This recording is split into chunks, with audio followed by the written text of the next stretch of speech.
Hey, good evening, Talkin' Fight fans. Welcome to another episode of Neil the Deal. And we're going to start off on a new tangent of boxers. We're gonna start following the careers of some of the newer, younger champions that are out there right now, from right around the world. Not in any one specific region, but just champs. So, who's first up in your list of champs? Hey, good evening, Graham. Nice to see you again. Hello, everybody out there around the world and here in Canada where we're stationed.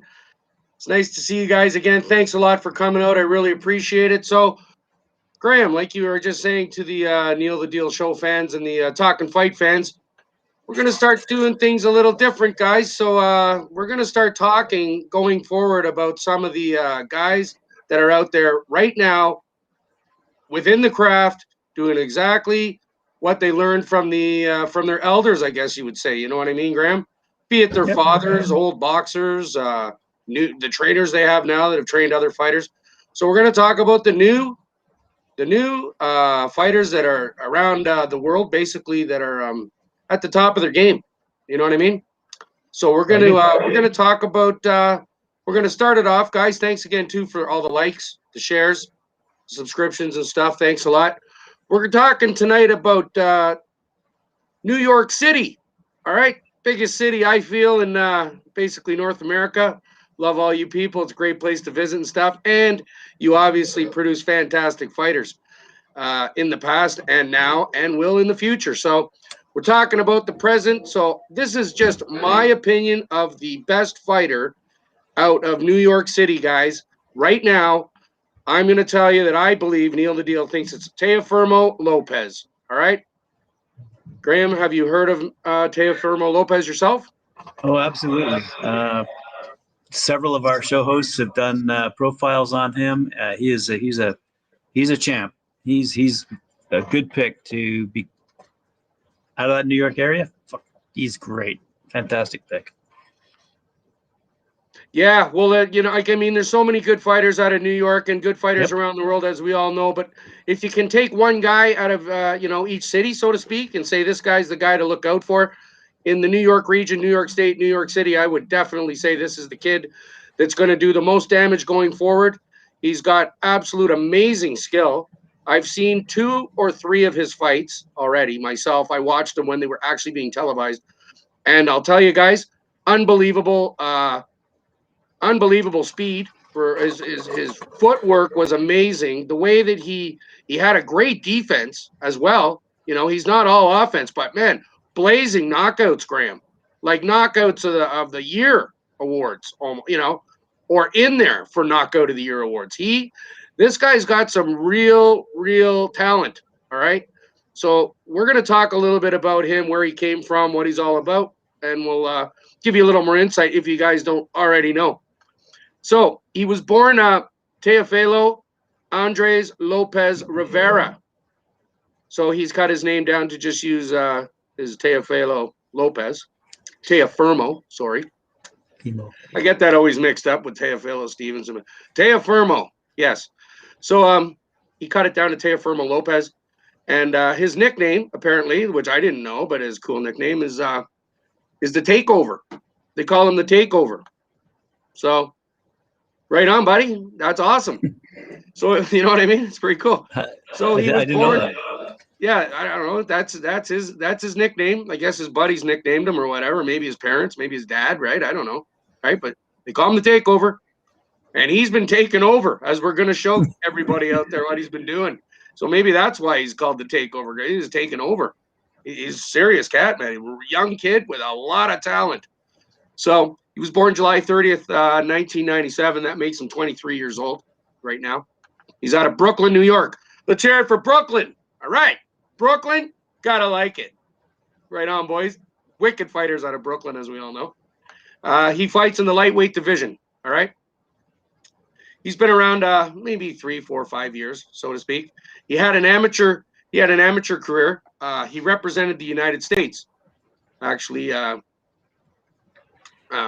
the Golden Gloves.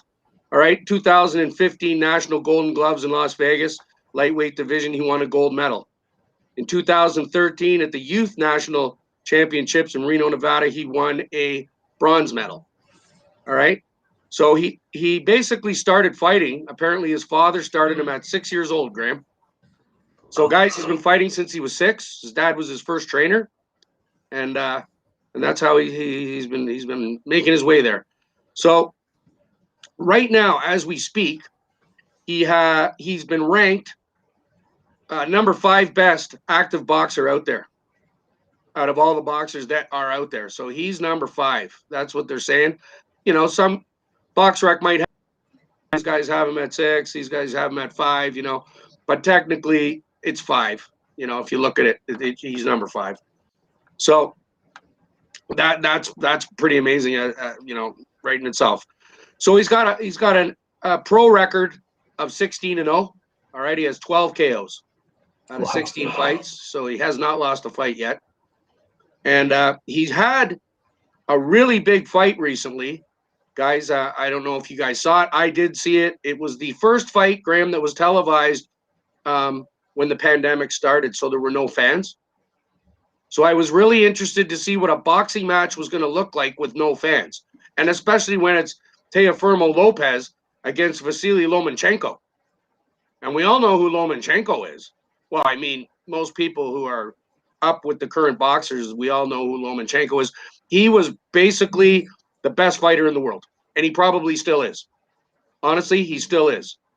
Even though Lopez beat him, which they didn't give him. They gave him a chance, Graham, but they didn't give him that big of a chance. So he was an underdog against Lomachenko, but man, he really showed his stuff.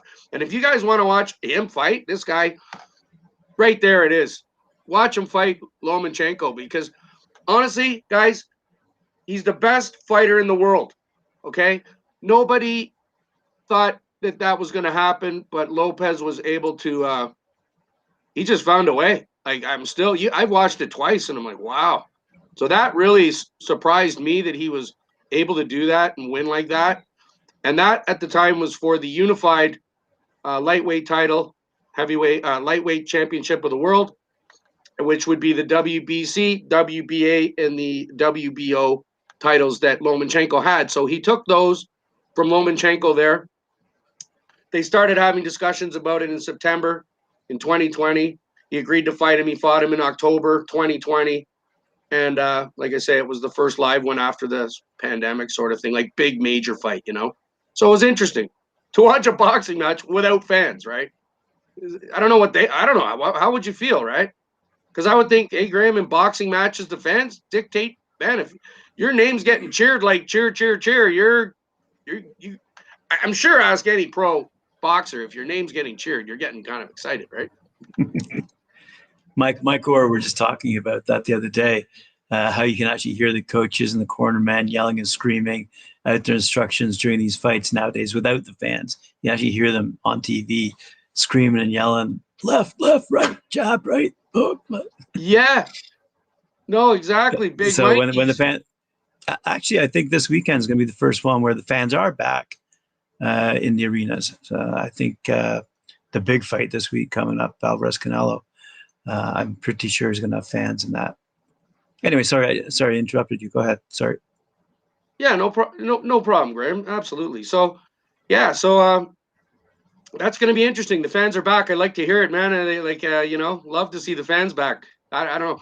So that fight again was one of the fights. So we'll always talk about that fight with him because it basically put him on the map as like a real serious guy now. Like he was already serious, but that now he's really stepped it up a notch by beating Lomachenko. So he did beat another individual. This is why he's unified. He beat a guy named Richard Comey before he fought Lomachenko, and that was for the IBF title, lightweight world championship, and he beat Comey as well. So he has 4 belts. That makes him completely unified, right? I'm pretty sure the IBF are going to make him fight George Kambosos, if I'm not mistaken. Yes, there is rumbling that is going to happen, and if it could be one of those mandatory fight things, and then I mean he has a choice to do it or not. So I guess if he doesn't, then he relinquishes that belt and keeps the other 3, right? I'm sure that's up to his management, you know.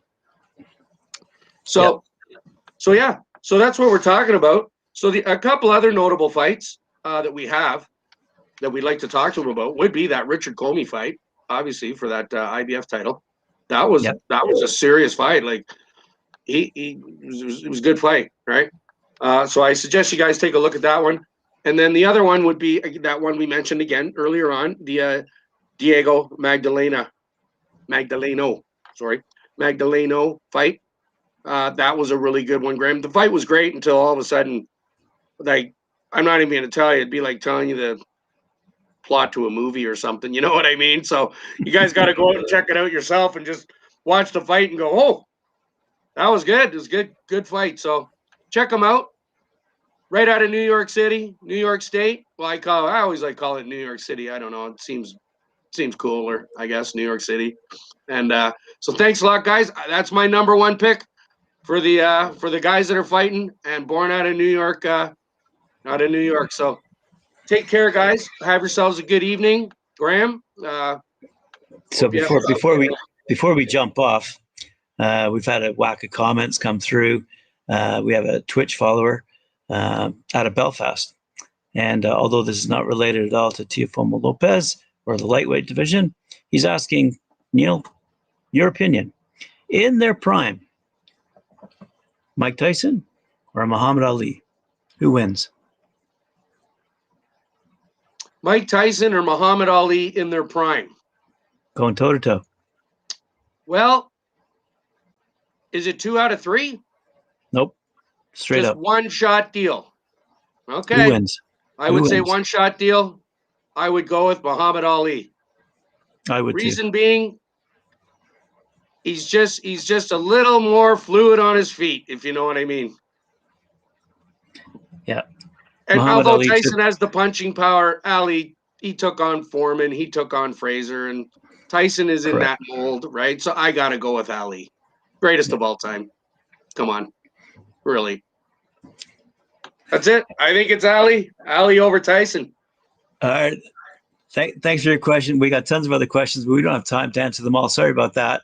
I'm looking forward to tomorrow night's show. We're going to continue the series of greatest boxers here and now. Guys, we need to be following. Guys, we should be up on, and we are. And informing our good viewership who are the best of the best from around the world. Thanks very much, Neil. Appreciate it. Thanks very much. Good listenership, good viewership. 2 thumbs up. Hey, knuckles up. All right. See you tomorrow night. Okay, Graham, thanks a lot. And thanks again, guys, for coming out, watching the show, and supporting the Talkin' Fight guys. Really appreciate it. And, we're just going to continue. Hopefully we'll see you again tomorrow night. Take care of yourselves.